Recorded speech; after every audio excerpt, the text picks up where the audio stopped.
What is going on, people? Shaggy Bets here with Betting News.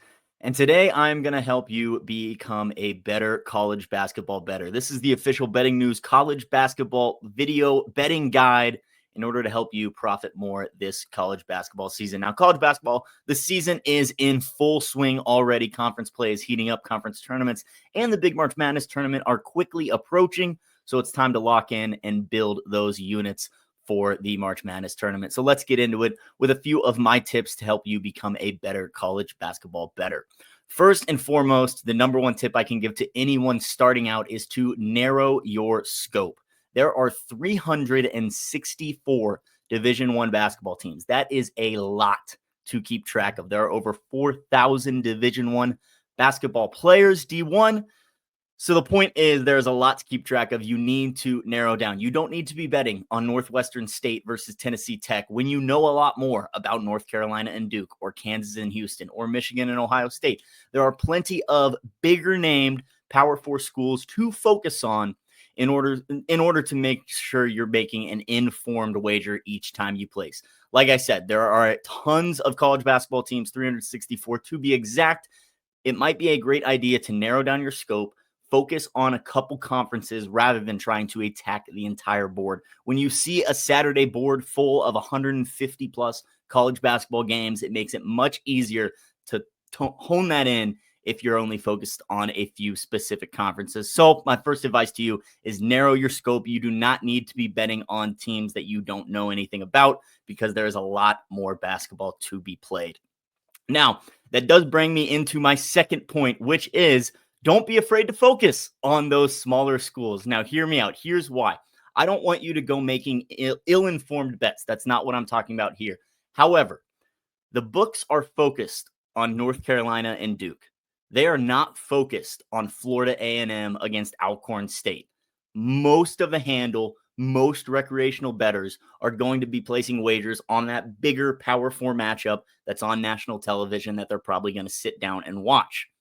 Alabama A&M, Alcorn State, not getting a whole lot of attention from the odds makers, from the recreational bettors. So there might be a bigger edge.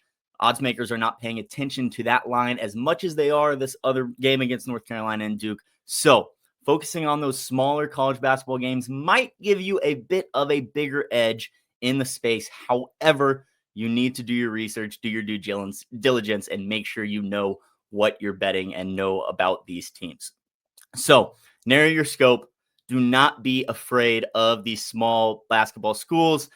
And lastly, once again, just relax. This is a very, very long season. Teams play north of 30 games between November and March before conference tournaments even begin. There is a lot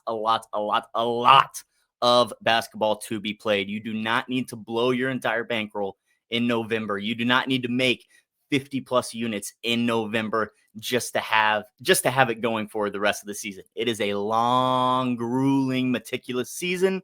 Take your time and play it as such. There's a lot of basketball to be played.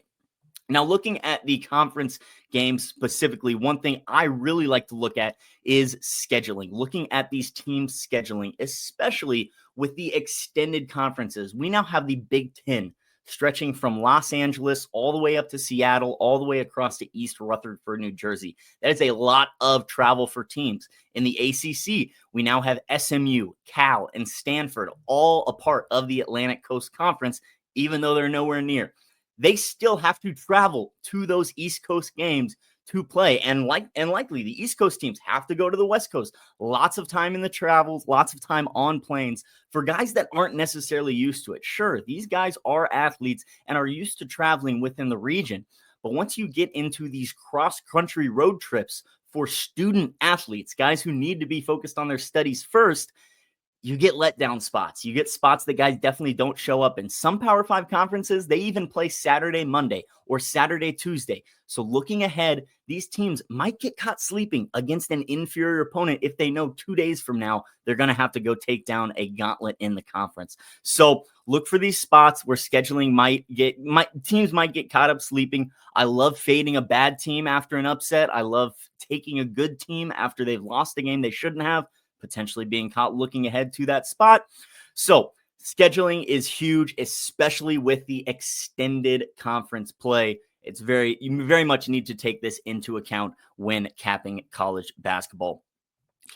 Well, we covered a lot, ladies and gentlemen. We're narrowing our scope. All right. There are 364 college basketball teams. We want to condense that down and make our scope as narrow as possible. It is okay to leave out the MAAC, the Patriot League. If you don't know much about those teams, focus in on the Big 12, the Big 10, the SEC, the ACC, those conferences that everybody knows and you might have more knowledge on.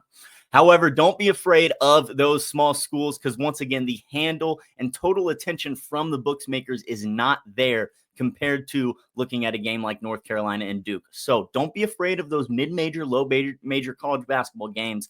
However, I would endorse you to do your research and make sure you know what you're betting on prior to doing so. Thirdly, relax. Again, this is a very long season. Teams play 30-plus games before the postseason even begins. We have a lot of non-conference matchups early in the season as well that are potential tourney matchups later in the season. So you are going to get to see these big names go up against each other early and often in the season. But do not be afraid. There is a lot of basketball to be played, a lot more months to get your units back. So don't blow your entire bankroll in the month of November. And lastly, when it does come to conference play, take scheduling into account. With the extended conferences, teams are traveling a lot more than they need to and more than they have in the past. So it's something to bring in to your handicapping process. That is all I've got for you today, ladies and gentlemen. Check us out at bettingnews.com for all of our sports betting knowledge. We've got plenty of guides up there. We've got experts bringing picks, writing articles every day, and we also stream every single day on Twitch, YouTube, and Twitter. So follow us at Your Betting News on all social medias. Follow myself at Shaggy_bets, and we will see you guys on the next one. I hope this guide was helpful. We'll see you later. Peace.